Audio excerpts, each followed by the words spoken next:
Good afternoon. My name is Connie Lieber.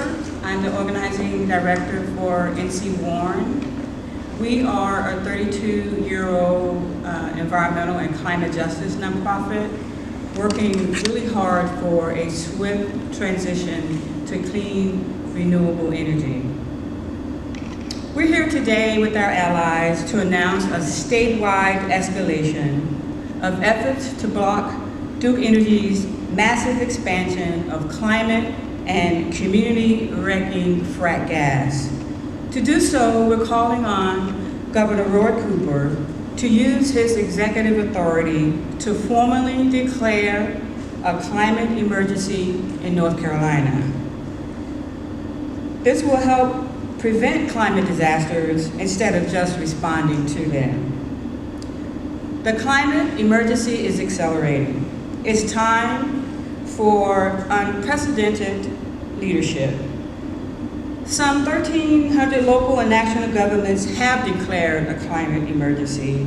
We're calling on Governor Cooper to be the first U.S. governor to do so. More than 72 diverse organizations and businesses have signed the letter that we will present to Governor Cooper today. Many of them are youth groups and people already suffering the impacts of climate disasters. Some who live in a nearly constant state of emergency and recovery.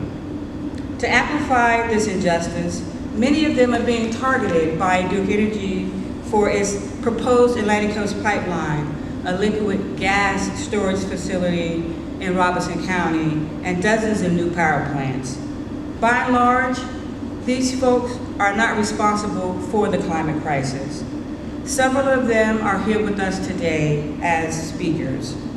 Part of the statewide escalation is a new statewide ad campaign calling for Governor Cooper's leadership at this critical time in history. It will run for at least 2 months using conventional and digital media. We also have some of those in our press packets. There's also a 15-second video ad that is linked from our press release and at ncwarren.org. Finally, the science is clear that expanding the use of gas is making the climate crisis worse. And leading scientists say Duke's massive gas expansion must be stopped. Extraordinary times require extraordinary leaders. We're calling on Governor Cooper to be a heroic leader. Speaking with us today, we have Donna Chavis, who's co-founder of the Red-Tailed Hawk Collective, Madeline Parker, who is the Youth Climate Justice Organizer at NC Warren, Jordan Revels, who is a Friends of the Earth U.S. Grassroots Fellow who lives in Pembroke and attends Pembroke University, Elijah King, who's co-founder of the Youth Environmental Justice Initiative of Durham, and Jim Warren, who is the Executive Director of NC Warren. Our first speaker will be Donna Chavis. As I said, she is the co-founder of the Red-Tailed Hawk Collective and a longtime leading voice on environmental justice and climate justice issues. Her voice has never been more important than today. Donna. Thank you, Connie, for those very kind words and very important call to Governor Cooper. I'm here today because I love all of creation and I love North Carolina. North Carolina is my current and ancestral home, and it is in distress. Pembroke in Robeson County is where I reside and where we are under a constant climate crisis attack.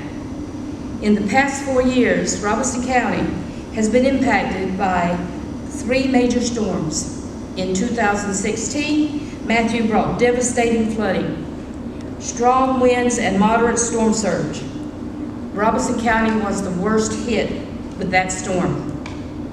Before we could rebound from Matthew, Hurricane Florence made landfall on the morning of Friday, September 14, 2018. Again, the damage was devastating. Then in October 2018, we had the remnants of Hurricane Michael. In 2019 came Dorian. All of these storms have left lingering scars and damage that keeps us wondering when the next one will hit. After Florence, the banks of the Lumbee River flooded for months. I got constant daily notices of flood alerts for 10 months. A constant reminder that we are never far from further devastation. A fact that is supported by scientific data. We are told it's not a matter of if, but when the next major storm will hit. This is the case across eastern North Carolina, along what we call Hurricane Alley, and ironically, the proposed route of the Atlantic Coast Pipeline. I love my home state and territory. That is why I join with others today in calling for Governor Cooper to declare a climate emergency for North Carolina. North Carolina has a history of being the progressive lead of the Southeast. That reputation is in jeopardy. We do not need further fossil fuel development that adds to the growing climate crisis. We do not need the ACP, the MVP Southgate, or Duke's LNG facility that is planned for the heart of Wakulla, an historic indigenous community in Robeson County. Technology is available now for the just transition to safer renewable energies. Governor Cooper, be a climate leader. Support your North Carolina Department of Environmental Quality in revoking the 401 water certification of the Atlantic Coast Pipeline, as lined out in the August 13 administrative legal petition submitted to the DEQ by Friends of the Earth US and the North Carolina Climate Solutions Coalition. Do not wait until all other legal challenges to the Atlantic Coast Pipeline are complete before you act. Set an example for other governors. Be a leader and declare a climate emergency for North Carolina. Be proactive, not reactive. Prevent the climate emergency from worsening. All citizens of North Carolina deserve no less. Thank you, and we'll be waiting.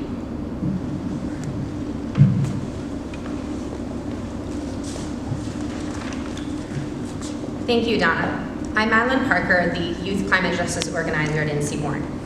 I work with young people across the state to provide relevant resources and education to support them in their local climate justice efforts and to lift up their voices. Youth are, in their own sense, a frontline community in the climate crisis and bring a unique perspective to the movement that cannot be replaced by older generations. We will be inheriting this world and deserve to have a say in what happens to it today so that we can look towards a better and safer tomorrow. As you will hear from our next two speakers, this youth contingent is demanding a different path for North Carolina, and one that will prioritize making a swift and yet just transition off of dirty fossil fuels and towards renewable energy. Youth want clean energy jobs, not a world spinning out of control, which is evidenced by the overwhelming youth support of the Green New Deal, which prioritizes making those green jobs happen. Scientists worldwide have been emphatically trying to stress how critical the climate crisis is and how little time we have to deal with it. Just recently here in North Carolina, retired EPA climate official Dale Everts and renowned climate scientist Drew Shindell sounded an alarm about the dangers of methane and our continued use of fracked gas for electricity generation. Alongside 27 other experts, Everts and Shindell called on Governor Cooper to halt the fracked gas expansion here in North Carolina. Scientists have been clear about this. We cannot continue building fossil fuel projects, and yet Duke Energy continues to do so. Renewable energy paired with battery storage is now beating out new gas-fired plants, both in terms of economics and reliability. The infrastructure also creates more jobs than new gas plants, while critically avoiding the local health and safety impacts associated with so-called natural gas. It is evident how desperately the fossil fuel industry is clinging to its survival right now, as the tides are changing towards greater availability and affordability of renewable energy sources with battery storage. We need to push them to do the right thing for the planet and for our communities. We appreciate that the governor has set out to be a climate leader, but his efforts will be outweighed if Duke Energy keeps expanding the use of fracked gas. The Atlantic Coast Pipeline is facing serious trouble, and market forces are strongly shifting away from gas. So this is the time to do what's right here. Governor Cooper needs to do it with or without Duke Energy's cooperation. He ought to use his political position to highlight to the people of North Carolina the disastrous impacts of gas and the magnitude of the climate emergency we're in. We believe that he's a leader who will take this opportunity to rise above harmful business as usual thinking and protocol. We're calling for Governor Cooper's climate leadership. Stop Duke Energy's huge fracked gas expansion. And now I am pleased to introduce Georgian Revels, Friends of the Earth U.S. Grassroots Fellow, who will then be followed by Elijah King, co-founder of the local Youth Climate Justice Conversation Series. Thank you. Thank you so much for the introduction, Madeline. As a Native American youth and lifelong resident of Robeson County, I witnessed firsthand the damage that both Hurricane Matthew and Hurricane Florence have had on my community. Displacement, loss of jobs, and a never-ending road to recovery. Just this past week, there was a community disaster response meeting where people were still expressing their grievances of being displaced and out of a home to this day from a storm that was nearly 4 years ago. Could you imagine having to take care of your children, to provide for them, to cook food for them, out of a hotel for months to years on end? And as much as it pains me to have to accept and admit this, it only gets worse from here. The science overwhelmingly backs and supports the fact of how exacerbated the impact and issue of the climate crisis is on natural disasters. Whether it be from the mass burnings in Australia, the mass floodings of Jakarta, or our own hurricanes and flooding down here in the southeastern North Carolina and the United States at large. This is troubling enough on its own, and it's even more troubling to know that there are unnecessary natural gas projects being pushed by both Dominion Energy and Duke Energy, such as the Atlantic Coast Pipeline and the proposed LNG storage facilities, that will be worsening the impact and issue of this climate crisis if they were allowed to be built. This is an ongoing issue that I've become very passionate about and involved due to the amount of threat that this has for my community. I was so moved by the resistance at Standing Rock and their issue with the Dakota Access Pipeline, as were many of my peers and members of my community. So when I learned about something similar going on in my community's backyard, I couldn't just stand idly by and allow my people, our environment, and our future generations to actually be threatened by these projects.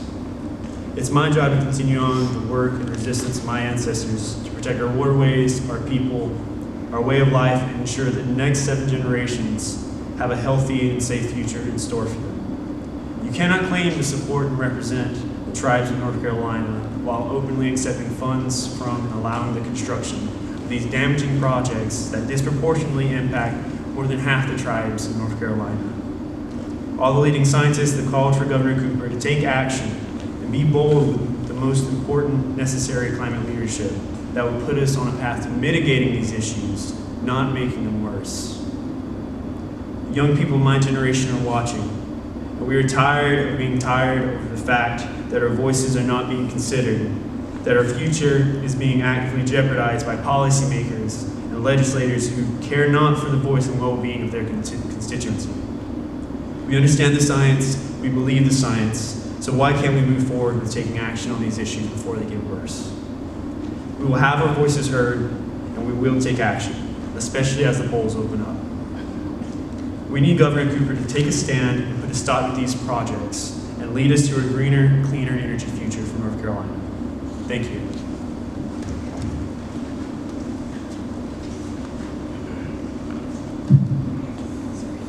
Contrary to popular belief, youth are not incapable of learning, caring, or understanding these issues as they relate to environmental justice, climate change or anything else relating to the climate in our environment.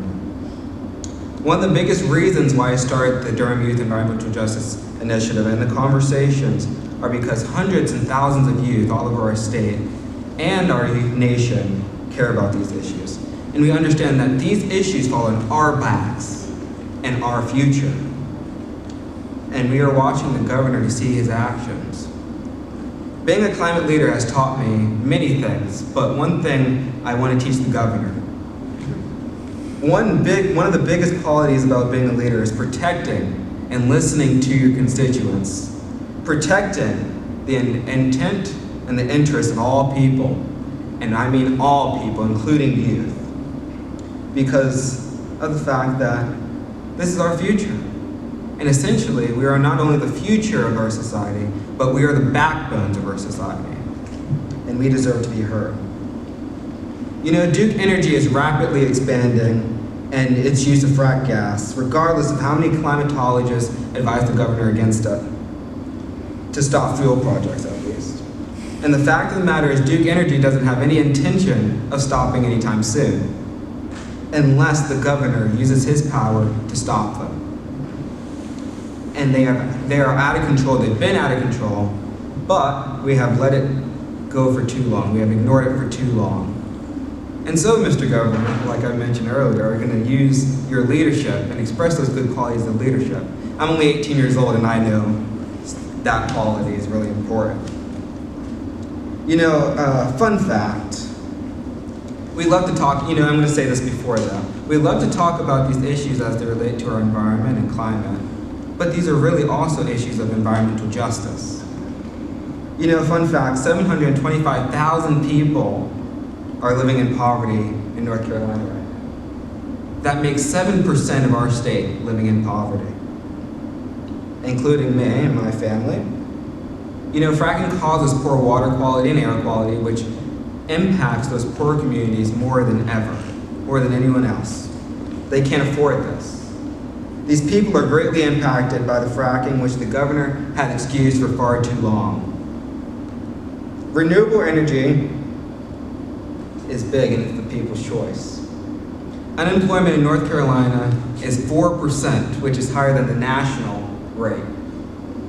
These jobs in renewable energy are proven. They are proven to create way more jobs, and it's a cheaper option, it's a healthier option for all people. So, in closing, Duke Energy is getting out of control, as we know. So the question is, Mr. Governor, and I'm going to look at the cameras. The question is, Mr. Governor, are you going to let the Duke Energy conglomerate walk all over you? Or are you going to express the good qualities of a leader and use your power to stop Duke Energy in their tracks and stop their gas expansion? Thank you. Thank you. That was Elijah King. My name is Jim Warren. I'm director of NC Warren. And to recap what we're hearing today, people are hurting. Duke Energy's making it worse, and we need the governor to stop it. Governor Cooper's legal authority is stronger than that of many of the 1,400 leaders who have already declared climate emergency. Under the North Carolina Emergency Management Act, the governor has broad authority to declare a state of emergency because we indeed have an ongoing emergency, repeated hurricanes and other catastrophic events.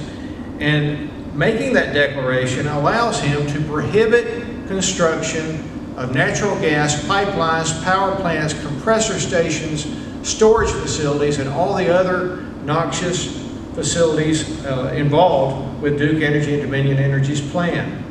The Emergency Management Act has traditionally been used to respond to disasters. It's been used that way many times, but it is not restricted to that use. In fact, just yesterday, the governor asserted his authority to order curtailment of business activities in North Carolina, if needed, regarding the coronavirus, and if needed, to prevent the worsening of that emergency.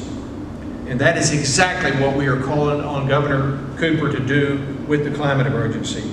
The act provides him with the authority, quote, to utilize all available state resources as reasonably necessary to cope with an emergency. And end quote. With people devastated by hurricanes, with worse storms ahead, and with the science linking such disasters to the use of natural gas, we contend that coping with this ongoing emergency includes the authority to prevent it from growing worse indefinitely. And surely it is reasonably necessary, the words in the act, for the governor to do so. Governor Cooper also has an enormous bully pulpit to help inform the public about the urgency of stopping Duke Energy's massive gas expansion. Meanwhile, Duke Energy leaders act like there's no emergency at all. No wonder they are making it worse. They are a key driver of the climate crisis. What they're doing is trying to lock in billions of dollars of gas investments into our future power bills before having to make the inevitable shift to cheaper clean energy. Clearly, now is the time for Governor Cooper to stop them. The ACP construction is stalled. A strong appeal of the water quality permit is pending. Just last week, analysts at Morgan Stanley warned that the ACP, quote, will not move forward due to legal risks, end quote, while suggesting that utilities should move straight from coal to renewable energy, which is cheaper, they said. Finally, NC Warren, our allies, anticipate criticism from some of Cooper's allies and people, but climate urgency demands his action now. He might not even be governor a year from now. Also, his action would be wildly popular. Canceling the ACP would save North Carolinians tens of billions of dollars. And polls show strong bipartisan support for renewable energy among all voters, and most of them didn't even realize when they answered that question that renewables are cheaper. Cooper told WRAL in October that a moratorium on gas projects should be considered in the near future. We're urging Governor Cooper to make it happen. Thank you again for coming.